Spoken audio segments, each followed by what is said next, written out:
সব লঙ্কাগুলো চিড়ে দিয়েছি, একটু নেড়ে চেড়ে দেবো, তারপরে আবার ঢাকা দেবো। তো এখানে তো ডাল ভাজা শুরু হয়েছে, তো মোটামুটি অনেকটাই হয়ে গেছে। তো এখানে ডালিয়াটাও ওর সাথে দিয়ে দেবো হালকা ভাজা হওয়ার জন্য। মা ধুয়ে রেখেছিল, ঝরিয়ে রেখেছিল, এবার আমি শুধু ভাজার জন্য কড়াইতে দিয়ে দেবো। ডালিয়ার ডালটা একটু ভাজা ভাজা হয়ে উঠলেই জল ঢেলে দেবো।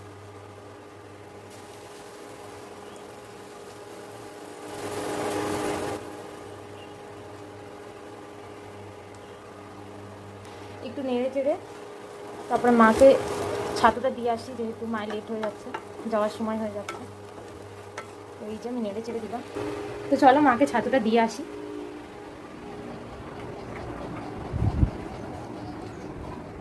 মাই নাও ছাতু।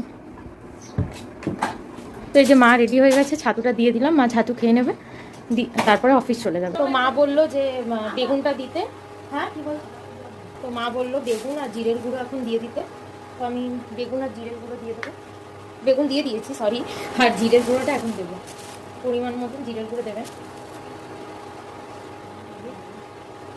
পরিমাণ মতন জিরের গুঁড়ো দিয়ে দিয়েছি। এবারে এটাকে একটু নেড়ে তারপর জল ঢেলে দেবো।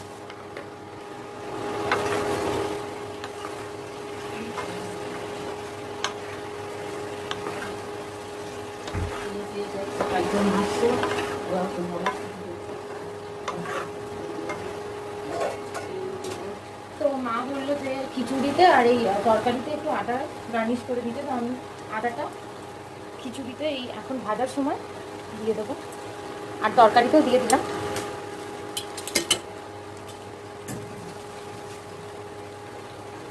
তরকারিতে নেড়ে চেড়ে দেবো। জল ঢালার মতন হয়ে গেছে, এবার জল ঢেলে দেবো পরিমাণ মতন জল ঢেলে দেবো। যাচ্ছি। তো মা ওইদিকে অফিসে যাচ্ছে, চলে যাচ্ছে গেট দেওয়ার জন্য, বারবার ডাকছে। তো চলুন গিয়ে গেটটা দিয়ে আসি। তরকারি। তো এই যে মা চলে যাচ্ছে। তরকারিতে তো আমি জল ঢেলে দিয়েছি, এবার এটাকে ঢাকা দেব।